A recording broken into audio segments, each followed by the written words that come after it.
Alléluia. Alléluia. La muraille de la ville avait 12 fondements et sur eux les 12 noms des 12 apôtres de l'agneau. Amen. La ville ici, c'est l'église.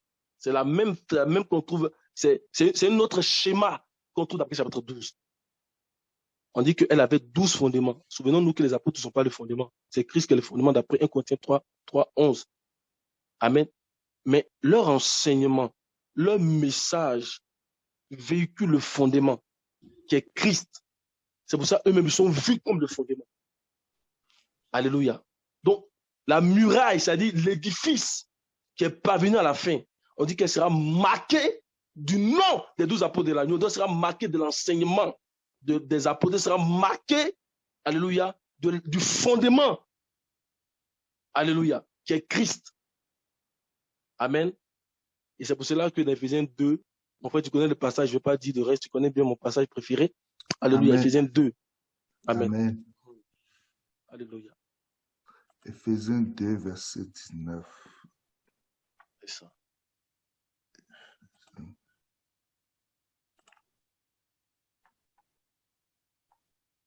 Ainsi donc, vous n'êtes plus des étrangers ni des gens du dehors, mais vous êtes concitoyens des saints gens de la maison de Dieu. Vous avez été édifiés sur le fondement des apôtres et des prophètes, Jésus-Christ lui-même étant la pierre angulaire. En lui, Amen. Amen. Amen. Donc, leur enseignement révèle Christ. Leur enseignement révèle Christ et nous montre clairement son plan de rédemption. Donc, l'Église est bâtie sur le fondement des apôtres et des prophètes. Et souvenons-nous que Paul ici est en train de féliciter les frères de l'Église d'Éphèse. Amen. Au verset 11 d'Éphésiens 2, je pense, il dit, vous étiez des païens. Mais il dit, maintenant, vous n'êtes plus des païens. Vous avez le passeport de la citoyenneté céleste. Il dit, pourquoi? Parce que vous avez été édifiés sur le fondement des apôtres et des prophètes. Vous avez été édifiés sur le fondement des 12 étoiles. Jésus-Christ lui-même étant la pierre angulaire. Alléluia. Amen. Donc, les 12 apôtres-là, ils constituent, le message constitue le fondement. Nous avons déjà expliqué, quand on parle du fondement, alléluia, dans l'Ancien Testament, Moïse a posé le fondement. Donc, à partir de la Genèse, Exode, Lévitique, Nombre et Deutéronome, Moïse a écrit les 5 livres du Pentateuque.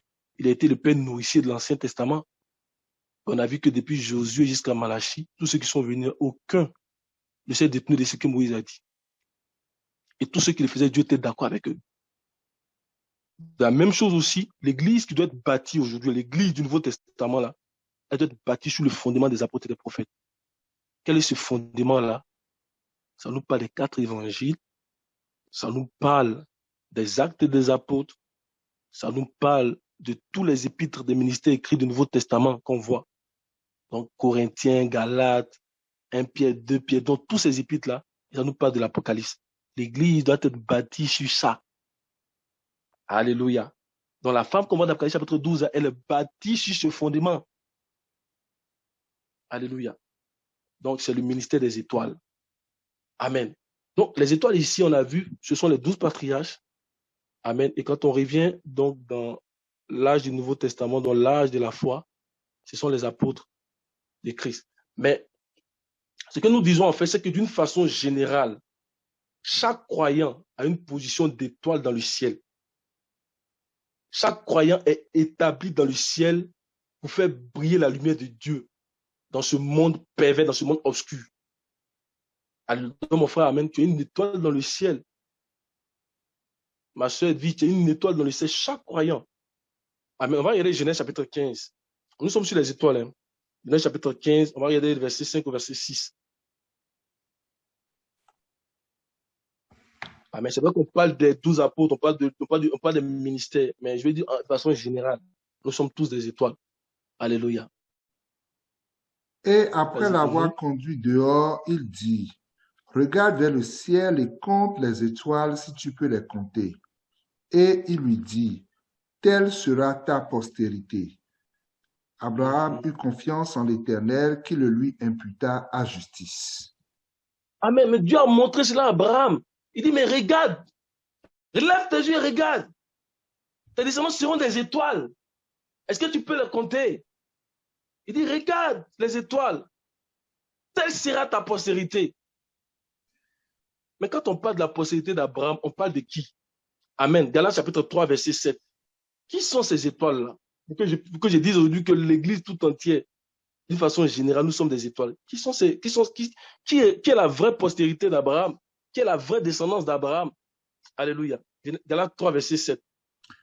Reconnaissez donc que ce sont ceux qui ont la foi qui sont fils d'Abraham. Amen. Alléluia. Le verset 6 de Genèse 15 dit qu'Abraham eut confiance en l'Éternel, qu'il lui imputa, il lui a confié, il lui a la foi. L'apôtre Paul récupère, j'ai dit, reconnaissez que ce sont ceux qui ont la foi qui sont fils d'Abraham. Donc, notre filiation avec le patriarche Abraham, là, c'est pas la foi. Si tu as la foi en Jésus-Christ, si tu as la foi en l'œuvre de la rédemption de Jésus-Christ, alléluia, tu es fils d'Abraham, tu fais partie de la descendance d'Abraham. Si tu mets ta confiance en Dieu, tu fais partie. Je pense que c'est Romains 4 qui dit que lorsqu'Abraham voulait sacrifier Isaac, il avait tellement confiance que Dieu pouvait ressusciter Isaac. En fait, en ayant confiance, parce qu'Abraham n'avait jamais vu de résurrection avant. On dit qu'il avait confiance que Dieu pouvait ressusciter Isaac. Donc, en ayant confiance que Dieu pouvait ressusciter Isaac, en fait, il avait confiance en la résurrection de Christ, en fait. Parce qu'Isaac était un schéma de Christ, une préfiguration de Christ. Et l'apôtre Paul va rajouter dans Romains 4, je pense, mais et puis il dit, Dieu lui imputa la justice. Il dit que ce n'est pas seulement à lui, mais c'est tous ceux comme Abraham aussi qui ont confiance à la mort et à la résurrection de Jésus-Christ. Alléluia. Dieu va imputer la justice. C'est le passage qui m'échappe, on ne va pas le lire. Alléluia. Mais c'est pour dire que, d'une façon générale, nous constituons tous des étoiles, nous sommes positionnés dans le ciel. Amen. Donc, chaque croyant a une position d'étoile dans le ciel. Alléluia. Si tu n'es né de nouveau, si tu n'es né d'en haut, si tu n'es né un signe, moi et mes enfants, nous sommes des signes, des présages en Israël. Tu as un signe dans le ciel, tu es fixé dans le ciel pour faire briller ta lumière. Alléluia. Pour éclairer, on va le voir tout à l'heure, pour éclairer la terre. Mais de façon spécifique, dans l'église de Jésus-Christ, en fait, ce sont ceux qui ont des dons des ministères qui représentent les étoiles dans le langage prophétique. Alléluia. Et on le voit dans l'Apocalypse, dans le livre d'Apocalypse, en fait, lorsque le Seigneur, il adresse son message donc, aux 7 églises d'Asie mineure, on voit qu'il tenait en fait 7 étoiles dans sa main droite. Amen. Et dans l'Apocalypse chapitre 1, verset 20, mon frère va les lire. Alléluia. Apocalypse 1, verset 20. C'est pour ça qu'on a parlé des 12 apôtres, donc pour parler des ministères. Donc quand on vient d'une façon spécifique, très souvent dans le langage de la prophétie, on va parler en fait des ministères comme étant des étoiles. Ceux qui ont des dons des ministères, ceux qui sont arrivés au rang des 5 ministères. Alléluia. Apocalypse chapitre 1, verset 20. Le mystère des 7 étoiles que tu as vu dans ma main droite et des 7 chandeliers d'or. Les 7 étoiles sont les anges des 7 églises et les 7 chandeliers sont les 7 églises. Amen. Donc, il dit les 7 étoiles, ce sont les anges de cette église. Et par la suite, on voit que lorsque le Seigneur a demandé à Jean d'adresser 7 lettres à cette église-là, on voit que les lettres sont adressées aux églises, mais d'abord à l'intention, alléluia, des anges. Donc, c'est d'abord dirigé à ces anges-là. Parce qu'il dit écrit à l'ange. Est-ce que vous comprenez? Écrit à l'ange. Amen. Pourquoi? Parce que ces anges dont on parle ici, on en a plusieurs fois parlé, ce ne sont pas en fait des anges humains. Ce ne sont pas en fait des anges, pardon, angéliques, mais ce sont des anges humains. Ce sont des gens qui agissent en tant que des responsables dans les différentes assemblées locales qui appartiennent au Seigneur. Amen. Donc, écrit à l'ange. Écrit à l'ange. Ce sont des gens qui ont la compréhension du message du Seigneur. Amen. Des gens à qui le Seigneur a fait don. On dit qu'il a pris des captifs, des gens qui étaient captifs avant, et les élevés, il a fait don. Ça peut être aussi des anciens d'une église. Alléluia. Donc, quand le Seigneur envoie le message, il va donc d'abord diriger à l'intention de ces anges parce qu'il leur a donné un don. Alléluia. Amen. Et nous voyons dans Apocalypse chapitre 2, chapitre 3, que lorsque le Seigneur il adresse son message aux assemblées, ce sont d'abord les anges de ces assemblées qui reçoivent le message. Et quand ils reçoivent le message, ils vont lire le message, ils vont chercher à méditer le message. Amen. Et quand ils vont avoir une compréhension claire de la pensée du Seigneur, en ce moment, ils vont véhiculer en fait ce message-là à toute l'assemblée.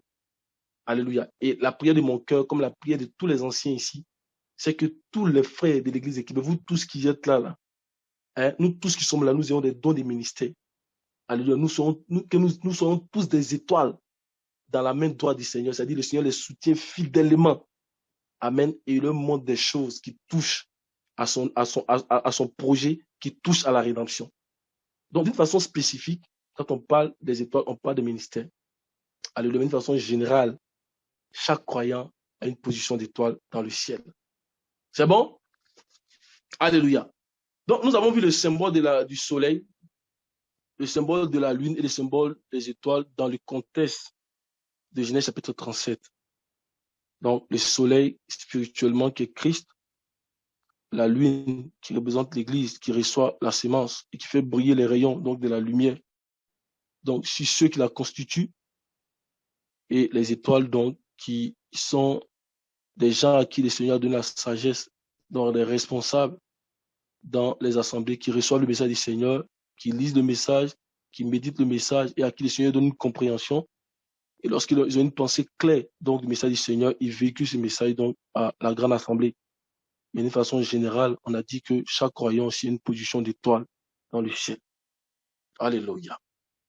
Amen. Maintenant, nous allons aller dans Genèse chapitre 1, verset 14, verset 18 pour voir un peu la position de ces luminaires-là. Comment est-ce que le Seigneur a placé, où est-ce qu'il les a placés? Amen. Et quel est leur rôle? Amen. Et on va commencer à comprendre beaucoup de choses. On en a plusieurs fois parlé, mais c'est important qu'on reprenne ça par rapport à ce qu'on veut voir dans la suite. Amen. J'avais dit que je n'avais pas de plan. Je pense que le Seigneur est en train de nous aider. Genèse chapitre 1, verset 14, verset 18. Alléluia. Dieu dit qu'il y ait des luminaires dans l'étendue du ciel pour séparer le jour d'avec la nuit, que ce soit des signes pour marquer les époques, les jours et les années, et qu'ils servent de luminaires dans l'étendue du ciel pour éclairer la terre. Et cela fut ainsi. Dieu fit les deux grands luminaires, le plus grand luminaire pour présider au jour, et le plus petit luminaire pour présider à la nuit, et il fit aussi les étoiles. Dieu les plaça dans l'étendue du ciel pour éclairer la terre, pour présider au jour et à la nuit, et pour séparer la lumière d'avec les ténèbres. Dieu vit que cela était bon. Amen. Enfin, amen. On dit, ils ont été placés où ça? Les trois luminaires, là, le soleil, la lune, les étoiles. Ils ont été placés où ça? Dans le Verset 17. ciel. Amen. Ils ont été placés dans l'étendue du ciel. Alléluia. Donc, Dieu les a placés. Le Seigneur, il est sage. Tout ce qu'il fait là, les frères, tout ce qu'il fait là, il est en train de révéler les choses. Amen. Il a une grande sagesse, notre Dieu. Tout ce qu'il fait, il révèle les choses. On dit, il a pris les luminaires et il les a placés dans le ciel. Amen. Il les a placés dans le ciel. Et le verset 17 dit que leur rôle là, c'est premièrement pour éclairer la terre. On dit, ils sont là pour éclairer la terre. Alléluia. Donc, on doit comprendre par là que les lumières sont là comme lumière pour éclairer les nations. Amen. Ou encore pour montrer aux habitants de la terre la bonne voie à suivre. Et comment est-ce qu'ils montrent la bonne voie à suivre aux habitants de la terre? C'est à travers, en fait, le bon parfum de leur vie. Alléluia. Et par la proclamation de l'évangile de Jésus-Christ. Ils éclairent la terre. Amen. Ils font briller leur lumière sur la terre. Alléluia. Donc, ils sont là pour éclairer la terre. Il les a placés dans le ciel pour éclairer la terre, pour véhiculer la pensée de Dieu. Alléluia. Pour appeler le règne de Dieu sur la terre. Amen. Pour combattre la bête qui sort de la mer, la bête qui sort de la terre, pour combattre tout ce qui s'oppose au règne de Dieu. Pour détruire les ténèbres, pour éclairer la terre. Amen. Le disciple n'est pas plus grand que son maître, mais tout véritable disciple sera comme son maître. Jésus-Christ dit, je suis la lumière du monde. Alléluia. S'il est la lumière du monde, nous devons être la lumière aussi du monde. Alléluia. Mon frère, Matthieu chapitre 5, verset 14. Pour éclairer la terre. Frère, tu es là pour éclairer la terre. Par ta justice, tu es là pour éclairer la terre. Tu as la loi de Dieu dans ton cœur. Tu es là pour éclairer la terre. Tu es là pour montrer à la terre la bonne voie à suivre. C'est pour cela que Dieu t'a placé dans le ciel. Alléluia. Donc tu occupes cette position pour éclairer la terre. Amen. En tant qu'une étoile dans le ciel, tu occupes cette position pour éclairer la terre. Tu dois diffuser un parfum de bonne odeur à travers une vie de sanctification, à travers une vie de soumission à la parole de Dieu, à travers une vie de compréhension du message de l'évangile, du projet de Dieu. Tu dois éclairer la terre. Alléluia. Matthieu 5, 14. Vous êtes la lumière du monde. Une ville située sur une montagne ne peut être cachée. Amen. Donc vous êtes la lumière du monde. J'ai dit, je suis la lumière du monde. Donc nous sommes aussi la lumière du monde. Parce que la sémence qui mène dans les terres, là, c'est pour faire resplendir la connaissance de la gloire de Dieu. Amen. Il mène la sémence. Nous portons cette sémence-là dans un vase. Nous portons ce trésor dans un vase. Amen. Mais nous participons aussi au ministère de la lumière. Nous véhiculons la lumière. Nous sommes là pour éclairer la terre. Frère, n'oublions jamais ça. Nous sommes là pour éclairer la terre. Partout, nous sommes dans nos emplois respectifs. Partout, nous sommes dans nos familles. Partout, nous sommes dans la ville de Québec. Nous devons avoir un témoignage. Nous devons avoir un témoignage. Nous sommes là pour éclairer la terre. Alléluia. Un jour, il y a un collègue qui m'a tellement énervé, qui a écrit un mail là, mes frères. Il m'a tellement énervé. Excusez-moi là, que ce jour-là même là, je l'ai convoqué en fait sur mon boss. Mais Jean-Philippe m'a appelé, Jean-Philippe dit, Memel, c'est un bon témoignage, fais attention là-bas. Je me suis rappelé que je dois éclairer la terre. Quand on est arrivé là-bas, je lui ai parlé tranquillement, il s'est excusé, puis c'est passé. Mais frère, n'oublions jamais ça, hein. Nous sommes là pour éclairer la terre. Alléluia. Diffusons le bon parfum autour de nous. Amen. Et après, il a dit quoi? Verset 18, pour présider au jour et à la nuit. Et pour séparer la nuit d'avec les ténèbres. Il a dit que Dieu a vu que c'était bon. Donc pour présider. Présider, ça veut dire pour gouverner, pour exercer la domination. Alléluia. Donc ceux qui sont dans les ciels là, ils sont là pour exercer la domination sur la terre. Depuis la position dans les ciels, ils prennent des décrets pour influencer la terre. Alléluia. Ils prennent des décrets pour influencer la terre.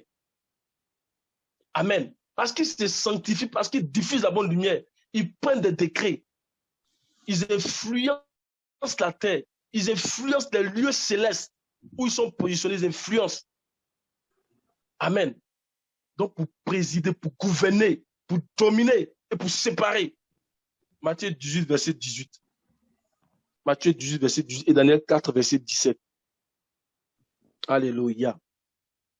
C'est notre rôle dans le ciel, les frères. Matthieu 18, verset 18. Je vous le dis en vérité, tout ce que vous lirez sur la terre sera lié dans le ciel, et tout ce que vous délierez sur la terre sera délié dans le ciel. Alléluia. Mais tu réponds Amen, parce que tout ce que tu lis est lié. Amen. Tout ce que tu lis est lié. Tout ce que tu délies est délié. Les gens, même s'ils boivent des breuvages mortels, il ne leur arrivera rien. Ils vont saisir les serpents. Comme l'apôtre Paul qui a jeté ce serpent-là dans le feu. Ils sont là dans les ciels là, c'est pour présider. On dit, comme tu dis, tu es maître des cérémonies, c'est pour présider, c'est pour prendre des décrets. Avec le Seigneur, ils prennent des décrets. Ils prennent des décrets. Alléluia. Le monde peut prendre des lois, mais les décrets qu'ils prennent au-dessus des décrets du monde, parce que c'est le Seigneur même qui appose son sang sur ces décrets-là. Frère, tu es là pour présider. Tu es malade, lève-toi. Commande, tu es là pour présider. Alléluia. Il y a quelque chose qui t'a bloqué. Lève-toi, commande, tu es là pour présider. Tu vois que les peuples ne donnent pas leur vie au Seigneur. Lève-toi, mets-toi à genoux, commande, tu es là pour présider. Alléluia. La mort poursuit quelqu'un. Tu te lèves, tu commandes, tu es là pour présider. Tu as une position dans le ciel. C'est là ta position. Alléluia. On va lire Daniel chapitre 4, verset 17. Alléluia.